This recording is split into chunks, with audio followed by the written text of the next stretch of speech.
artificial intelligence. You understand it's here to stay. You understand it's going to change how society functions. You understand the Matrix is going to use it to enslave you, and yet you are not thinking, I should benefit from this technology before it's too late. It doesn't matter if you're a plumber, it doesn't matter if you're a barista, it doesn't matter what industry you are in, you should be using artificial intelligence to make money. The machines will speak for you.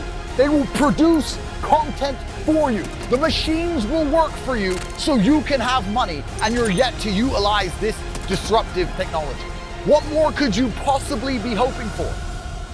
My predictive track record is flawless, and I guarantee you, this is your only chance.